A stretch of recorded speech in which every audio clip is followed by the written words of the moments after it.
Salut à tous, je vous retrouve aujourd'hui pour la première sortie de l'année. On est mi-avril, c'est un petit peu tard, d'habitude je sors un petit peu plus tôt. Mais bon, les conditions météo ne le permettaient pas, ou mon emploi du temps ne le permettait pas. On va retrouver Marc dans le Morbihan, là on a décidé de sortir sur Belle-Île. Alors pourquoi Belle-Île? Parce que les conditions de visite aujourd'hui à la côte sont très compliquées. C'est un des endroits où on trouve le plus facilement, je pense, proche de chez nous, de la visibilité. Voilà, c'est une île que j'aime beaucoup en plus, parce qu'il y a un grand terrain de jeu. On va cibler spécifiquement le sard. Parce que c'est la bonne saison pour le chasser, parce que c'est un poisson que j'aime bien manger et surtout que j'aime bien chasser. On trouvera peut-être aussi un petit peu de bar, ça peut être sympa de faire un petit mix des deux. Et puis dans le coffre là j'ai un fusil Meandros, qui est un fusil que j'ai testé en piscine. Là, je ne sais pas si la vidéo sortira avant ou après celle-ci. En tout cas c'est un fusil que j'aime, que j'ai trouvé très sympa, en tout cas qui a des caractéristiques qui me plaisent bien pour la façade atlantique. Donc là je vais le mettre en situation et je pense que ça peut être vraiment sympa. Voilà, bah écoutez, je vous retrouve à la cale avec Marc. Voilà, le Marco il a tout préparé. Tout est prêt, première sortie. Première sortie. Regardez ce temps. C'est quand même, sans déconner, c'est quand même un endroit de fou ici. Ouais, c'est vraiment très très beau. Hein. Très secret, mais Ah, c'est magnifique, c'est magnifique. c'est clair. C'est magnifique. Pour une première sortie, on a vu pire comme... Conditions. On a vu pire comme condition et comme décor. Donc je me mets en tenue et puis on se retrouve dans l'eau. Yes. A priori, hein, j'ai annoncé qu'on allait à Belle-Île. Je pense que déjà quand on voit la visie dans la riva, on peut se dire qu'effectivement il va falloir aller chercher l'eau claire quand même. Ouais. On va gagner. La Ria d'Etel est un endroit absolument magnifique pour ceux qui ne connaissent pas. Évidemment, l'eau est très calme dans la Ria, mais on a un biotope qui est absolument incroyable. Et puis, ce mélange terre et mer, les habitations, c'est vraiment très appréciable. Donc, je profite vraiment de cette sortie de Ria pour en prendre plein les yeux. C'est aussi un endroit qui est bien connu des navigateurs de la région parce que la sortie de la Ria, ce qu'on appelle la barre d'Etel, est particulièrement connue en fait dès qu'il y a de la houle pour être dangereuse pour la navigation. Donc même aujourd'hui où alors je pensais qu'il n'y avait pas de houle, mais il y en a quand même une bonne houle résiduelle, et ben il faut faire attention en sortant, bien choisir son endroit et voilà, et connaître un petit peu la zone pour pouvoir sortir sereinement. À mi-chemin entre la Ria d'Etel et Belle-Île, Marc connaît une épave, donc on fait une petite pause. L'idée c'est aller voir s'il n'y a pas des homards, mais moi je vais quand même prendre mon fusil armé au premier cran, au cas où dans une tôle ou dans un trou je trouve un gros bar calé. C'est toujours, voilà, ce serait dommage de ne pas avoir les fusils au moins sur les premières apnées. Et puis ça me permet d'emmener la caméra, parce que moi elle est sur le fusil, et comme je sais qu'il y a des gros congres et que je voulais vous les filmer, voilà, donc j'ai emmené le fusil. Vous voyez déjà un premier gros spécimen, enfin joli spécimen. Alors moi j'ai toujours été assez dubitatif du comportement des congres. Vous voyez là il est quand même relativement sorti, il va pas bouger des masses, je le chatouille, je le gracouille avec mon fusil, il s'en fiche complètement, il bouge pas. Alors est-ce que c'est pour défendre son territoire ou est-ce qu'il s'en fiche complètement? Même en pleine eau, des fois j'en vois qui viennent carrément au contact, limite se faire caresser. C'est assez surprenant. Alors si quelqu'un connaît un peu la réponse, qu'il n'hésite pas à mettre un commentaire en vidéo, enfin en commentaire sur la vidéo. Moi je me pose encore la question, je ne sais pas s'ils bougent pas parce qu'ils défendent leur trou, est-ce qu'ils sont vraiment aussi sympathiques, enfin en tout cas inoffensifs qu'ils ont l'air, ou est-ce qu'il faut faire attention quand même à pas laisser traîner les doigts. Je me pose toujours la question. Voilà, je vous en montre un autre, celui-là par contre est vraiment gros, alors je sais pas si ça rend bien à la caméra, mais vous allez voir, moi je l'ai filmé parce qu'il était vraiment très large. Bon, il est dans son trou donc on s'en rend pas bien compte, mais c'est vraiment un gros pépère celui-là. Et pareil, hein, il moufte pas, il s'en fiche un petit peu de ma présence. En tout cas c'est rigolo de voir tous ces gros poissons.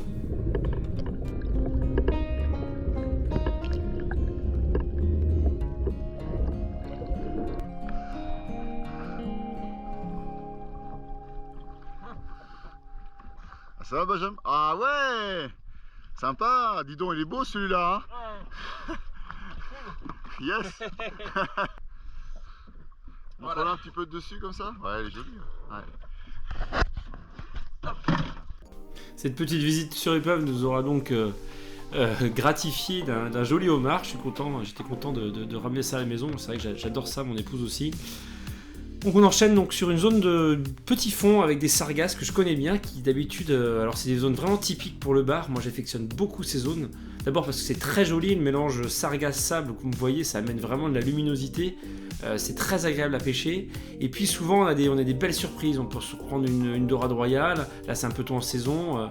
Souvent ça retient bien le bar, qui vient donc chasser les lançons autour de ces zones et s'abriter dans les sargasses. Trouver aussi des petits crabes. Donc c'est vraiment à la fois joli, agréable et productif à chasser. Donc voilà, je suis sur cette zone. Je vous laisse regarder là. Donc l'idée c'est souvent de chercher un poste d'agachon, jouer avec le courant pour trouver le poisson, ou alors le chercher carrément dans les sargasses, vraiment discrètement. C'est vraiment une chasse que j'aime beaucoup et qui peut vraiment payer. C'est là que vous allez voir dans la vidéo d'après que je vais vraiment faire mon erreur de début de saison, l'erreur fatale de la sortie, celle qui va coûter le beau poisson de la sortie.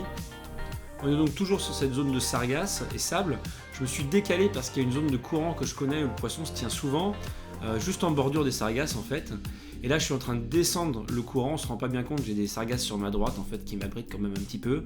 Et puis alors on va pas les voir bien parce que l'eau est sale, et puis surtout le fusil n'est pas tourné sur eux. J'ai un joli banc de bar avec un très gros poisson d'ailleurs dedans qui arrive, on en a vu un passer. Je vais tourner le fusil pour pouvoir essayer de tenter un tir. J'ai un beau poisson là qui est donc un petit peu derrière. Je vais l'aligner, c'est bon, il est fait, et ben voilà. Et en fait voilà, nouveau fusil, et donc sécurité mise sur le fusil. Donc évidemment, voilà, j'ai perdu le poisson, je ne les reverrai pas. Et dès que je vais monter sur le bateau, je vais virer carrément la sécurité, ce que je fais sur tous mes fusils. Là sur le méandro, c'est particulièrement facile à faire, mais je vous conseille vraiment d'y retirer tout de suite. Évidemment, je suis un peu dégoûté. Du coup, on décide de changer de zone et d'aller chercher ce qu'on est venu chercher, c'est-à-dire les sars du côté non abrité de l'île. Et là, on va être aussi un petit peu dégoûté parce que les conditions ne sont pas du tout celles qu'on était venu chercher. Je te l'avais dit pourtant, Marc. C'est des pétales, bah ouais. Je t'ai dit qu'il y aurait trop de houle. Tu n'écoutes rien. Ouais, tu m'avais dit qu'il y avait de la visite. Je l'avais dit, faut pas sortir aujourd'hui. Non, pas de houle. Non, baby là. Tranquille. Je te mets là? Ouais.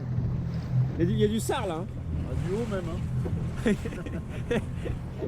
Tu te mets à l'eau là-haut en fait. Voilà. Quand la vague monte, tu te mets à l'eau. Hop, c'est bon. Impeccable. Celle-là elle va être belle là. En fait, Marc avait raison. Il y avait un petit peu trop de houle ce jour-là pour chasser sereinement le sard. On s'en rend bien compte. Vous voyez, ça c'est la vision. Je suis sur les zones à sard, donc très compliqué à pêcher et à chasser. Je sais pas si on le perçoit bien sur les vidéos que c'était vraiment difficile. J'ai pas où filer le mal de mer. Alors j'ai réussi à trouver une petite anse plus abritée. Voilà. Là j'ai changé de zone. On est sur une zone beaucoup plus abritée. J'avais repéré un sard. J'ai vu un éclair en fait, un petit peu plus loin. Donc là je vais tenter une sorte d'indienne au ras du rocher. L'eau est quand même beaucoup plus calme, mais on entend le courant. L'eau est pas très claire non plus, vous voyez, il y a beaucoup de champagne. Et puis je vais quand même réussir à approcher un poisson. Regardez, c'est maintenant. Le poisson m'a repéré, il va arriver du rocher pour venir voir un petit peu ce qui se passe. Voilà, un joli tir, le méandro, ça a bien fait le taf. Il y avait de la houle, un tir de face du poisson, c'est jamais très facile. Je l'ai mis au ralenti. Je sais pas si ça va bien rendre dans la vidéo parce qu'il n'y a quand même pas une super visibilité, mais on voit bien le poisson qui approche de face. Et je vais tenter le tir de face en fait, assez confiant. C'est un assez joli poisson, l'air de rien. Et le fusil fait bien le taf. Je suis assez content de ce fusil. J'espère bientôt vous le présenter. Vous voyez, pleine tête. On voit bien aussi l'effet de la houle alors qu'on est dans une anse hyper abritée à cet endroit-là. La journée est compliquée. Là, on s'est mis dans une petite anse pour discuter. Moi, j'ai quand même réussi à faire un sard correct. Bon, elle est pas mal, hein? Ça va? Ça va. Ça va? Ah ouais, il est correct. Mais il est correct. C'est le sard de l'élite. Ouais, il n'y en a plus maintenant. Il n'y en a plus maintenant. Oh merde. Bon, en tout cas, le petit méandros là, 95 B32, franchement pas mal pour les conditions un peu pourries là avec la houle et tout. Ça va bien. Bien, j'ai bien... Un joli tir, j'espère qu'on le verra à la caméra. On va peut-être en faire un deuxième, hein. C'est pas, hein. Bon Marc, cette première sortie. Ah bah c'était génial, hein. Sous les conseils de monsieur Brisson. J'ai passé une belle journée, au soleil en tout cas. J'ai peur d'en entendre parler encore quelques... Un petit peu, ouais. Voilà, dans quelques temps. Ah mais l'important c'est de boire un coup après. Ouais, on a de la bière, alors ça devrait compenser. Donc bilan de la sortie, on va être clair, hein. Il y avait de la visite quand même. Un peu trop de houle pour... Et puis quoi, on a fait un homard, on a bu du bar un petit peu. Voilà, on n'a pas fait beaucoup de poissons, mais on a mouillé les palmes. La première. La première de l'année.